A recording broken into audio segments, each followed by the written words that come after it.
En este video vamos a trabajar con lo que es una explicación sencilla de qué son los tipos de datos en C++.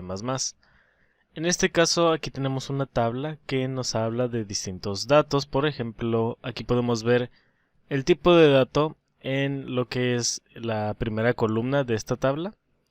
Y por ejemplo, podemos visualizar aquí que tenemos un dato que es char, otro que es int, float, short, double, long y long double.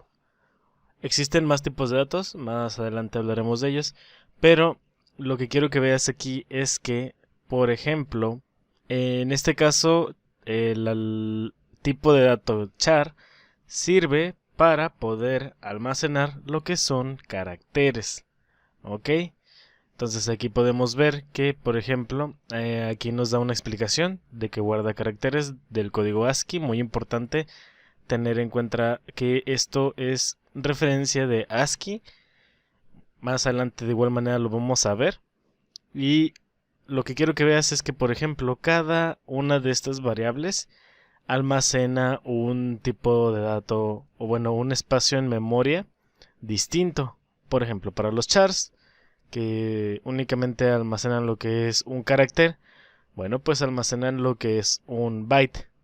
De igual manera, aquí vemos que el int, que nos sirve para números enteros, varía de 2 a 4 bytes dependiendo del valor. ¿Ok? Aquí también nos indica qué valores puede alcanzar lo que es esta variable. Si por ejemplo nosotros necesitamos trabajar con algún número más grande, pues tendríamos que hacer en este caso uso de algún otro tipo de dato. Normalmente con el int, como apenas estamos empezando a trabajar, normalmente con el int va a bastar. Pero ya para cálculos más complejos en los cuales necesitemos trabajar con números muchísimos más grandes, a lo mejor tendríamos que trabajar con un número como lo que es el long. ¿Ok? Aquí vemos que con long nosotros podemos tener un rango desde este número en negativo hasta este número en positivo. Y algo curioso que pasa si nosotros superamos este número, eh, en este caso, por ejemplo, imaginémonos que tenemos una variable del tipo long y el número que almacena es este, ¿ok? Estamos en este número pero en negativo. De tal forma que si le restamos otro número, pues este número pasaría, por ejemplo, a ser 9. Ok, pero como el límite es realmente todo este número con el dígito 9 pues no existe. De tal manera que lo que va a causar es que en vez de mostrar este resultado, se va a mostrar este. ¿Por qué? Porque este es el otro tope del número positivo.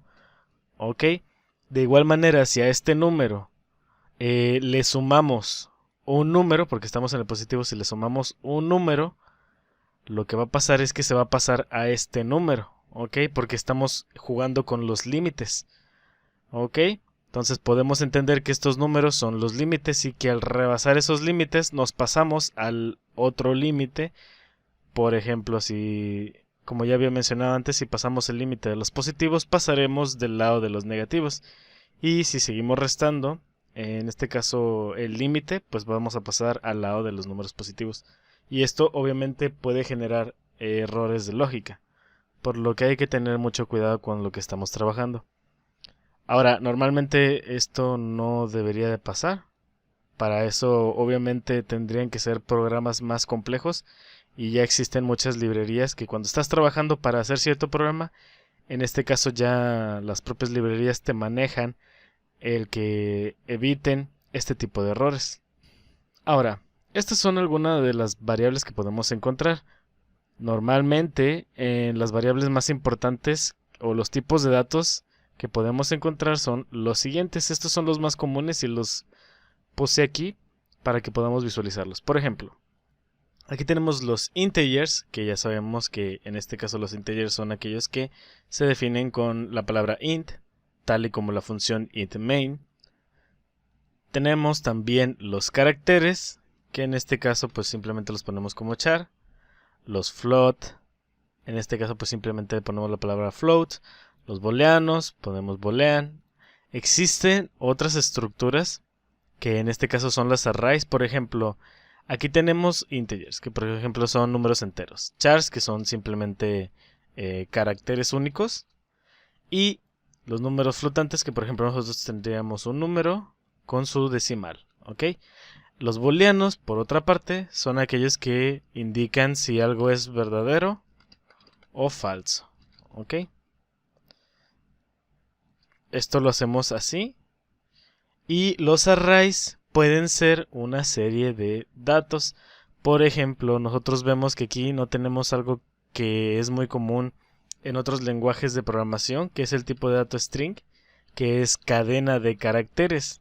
Aquí lo que vemos es simplemente que nosotros podemos guardar lo que es un carácter. Entonces, como nosotros podemos guardar palabras largas, bueno, realmente como lo estamos trabajando aquí, es mediante el uso de nuevas propiedades de C++, porque al principio los strings no existían como tal, pero se trabajaban como arrays de caracteres, porque los arrays pueden almacenar diversos valores basándose en un tipo de dato. Ok, si tengo un array de integers, yo doy por hecho que todos los elementos que contenga el array pues van a ser números. No es posible que, por ejemplo, en un array donde sea de números tengamos lo que es, en este caso, un carácter. ¿Ok? Existen formas de hacer eso, pero esas formas son un poco más complejas. No nos vamos a meter en temas. Lo que tienes que entender es que los arrays simplemente se basan en un tipo. ¿Ok? Es una colección de datos, pero de un solo tipo. Yo puedo tener, por ejemplo, un array de booleanos y yo tendría, por ejemplo, simplemente diversos valores que tengan que ver con el tipo de dato booleano. Ahora aquí también existen otros más complejos, de igual manera más adelante los vamos a estar viendo, que son como las clases y las estructuras. Las clases nos sirven para poder trabajar con lo que son los objetos.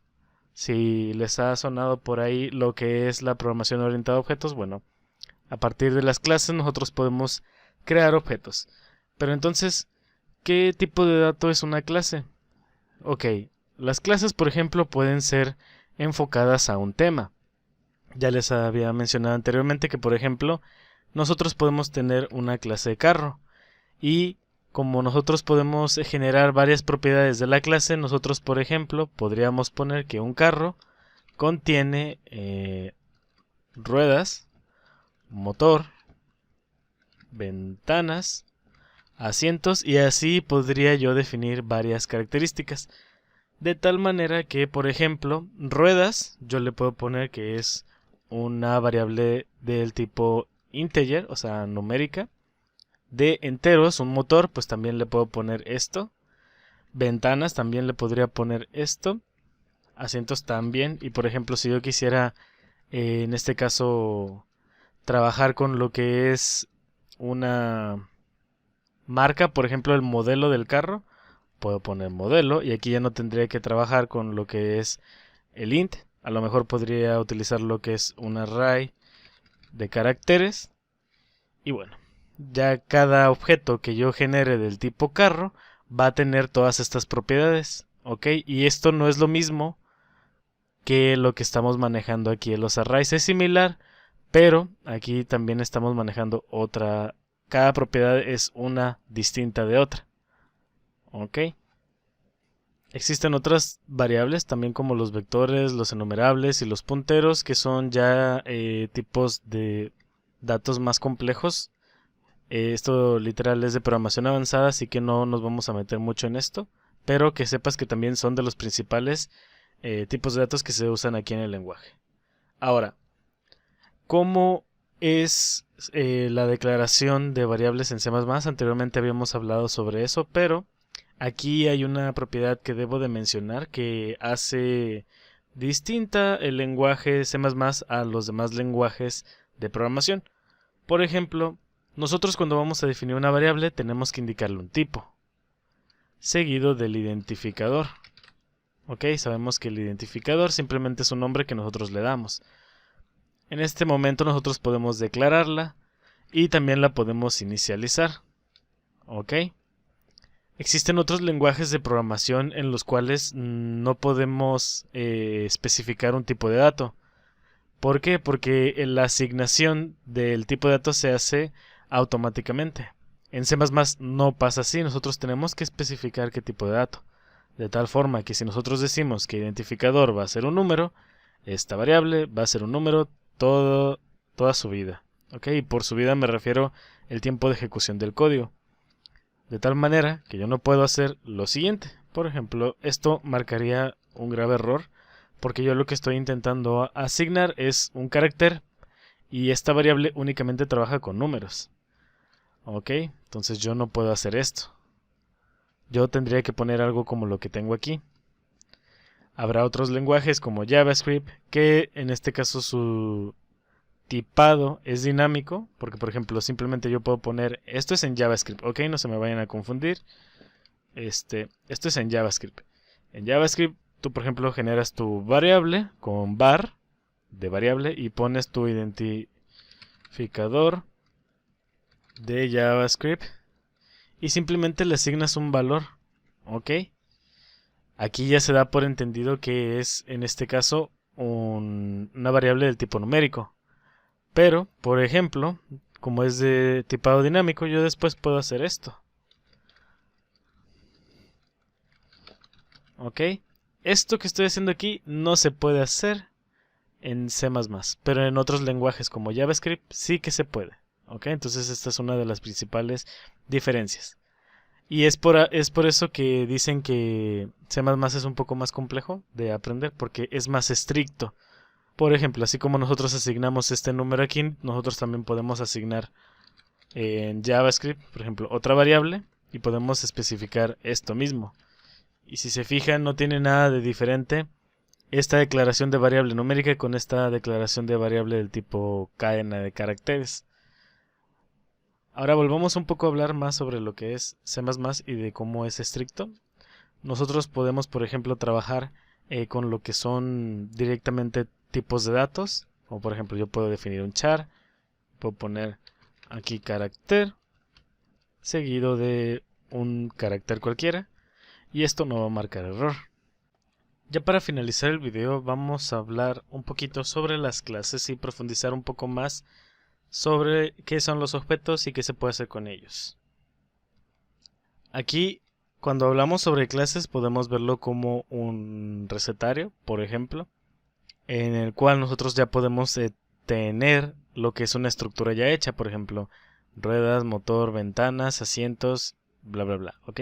Podemos tener en este caso más atributos que podemos trabajar de un carro. Cuando nosotros generamos un carro, es decir, nosotros creamos un carro, nosotros estamos diciendo que estamos trabajando con lo que es un objeto. Y a la acción de crear objetos a través de lo que es una clase se le llama instanciar, ¿ok? Para que tengan en mente ese concepto que es muy importante. Entonces podemos decir que un objeto es una instancia de la clase carro, ¿ok? Bueno, en este ejemplo es de la clase carro, va a depender obviamente el objeto que estés manejando.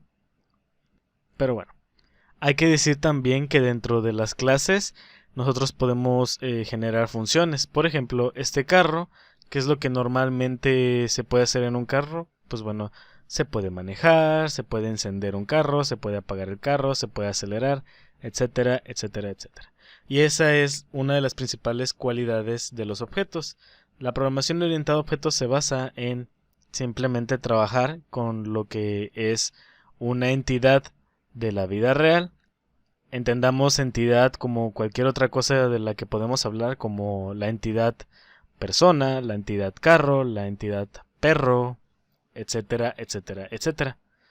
Simplemente son nombres que a base de ese nombre nosotros podemos generar distintas instancias de dicha clase, ¿ok? Entonces entendemos que las clases se pueden entender como entidades y los objetos se pueden entender como instancias, ¿ok? Ahora, Ya para finalizar también vamos a hablar en este caso sobre un ejemplo sencillo de por qué tenemos que tener en cuenta muy bien estos datos. Porque por ejemplo, nosotros podemos obtener, sabemos que por ejemplo nosotros podemos poner algo como lo siguiente. Podemos poner una variable y le podemos asignar un valor mediante una expresión matemática como la siguiente. Podemos decir que operación va a ser igual a lo que es 2 más 2. Ok, nosotros podemos mostrar el resultado de la operación con un código como el siguiente. Ok, de esta manera nosotros ya podemos imprimir lo que es el resultado. Y obviamente va a salir 4. Ok, pero ahora les voy a mostrar un ejemplo que es un tanto confuso. Por ejemplo, si nosotros ahora cambiamos esto y hacemos una operación distinta, como 5 entre 2, normalmente, en este caso, ¿qué es lo que va a pasar? Ahora, lo que está pasando aquí es que, por ejemplo, lo que nosotros le damos es aquí una división, pero lo que estamos trabajando son simplemente números enteros. De tal manera que el resultado que estamos visualizando aquí no va a ser un número entero. Si por ejemplo nosotros cambiamos esto y lo dejamos aquí, por ejemplo, y podemos poner esto aquí mismo, vamos a ver qué es lo que pasa. Vamos a compilar. Vamos a ejecutar el código. Y vemos que sigue saliendo un 2, ¿ok? Entonces entendemos que si trabajamos con números enteros, de hecho aquí mismo el propio entorno de Visual Studio aquí nos dice que estamos trabajando con lo que son integers. Y para nosotros poder obtener lo que es el decimal, tenemos que trabajar con un número decimal. En este caso, si nosotros hacemos esto, ya estaremos trabajando con lo que es un flotante, de tal manera que la operación va a ser entre un entero y un flotante, y como resultado al final tendremos un resultado flotante. ¿Ok? Si por ejemplo ahora compilamos, ejecutamos el código, veremos que ahora sí estamos visualizando ese 2.5 y únicamente añadimos lo que es este decimal. Ahora, esto lo podemos hacer aquí en lo que es esto. Bueno, vamos a ver. Vamos a hacer esto otra vez. Y vamos a ejecutar. Vemos que no marca error, por lo que en lo que es los integers también les podemos pasar lo que son en este caso decimales, pero automáticamente lo que va a hacer el compilador es, ok, me diste un 2.5, lo quieres guardar en una variable que solo acepta enteros, ok, le quito el decimal. Ok, entonces si nosotros ahora vamos aquí, quitamos esto, lo ponemos aquí y compilamos y ejecutamos, deberíamos de ver un 2, tal y como lo había mencionado anteriormente. Por eso es importante saber cómo estamos trabajando con los tipos de datos y cómo interactúan un tipo de dato con otro. Y bien, eso sería todo por el video de hoy. Asegúrense de estar suscritos al canal para apoyarlo, para poder generar más contenido gratuito. Y nos vemos en el siguiente video para aprender más de C++.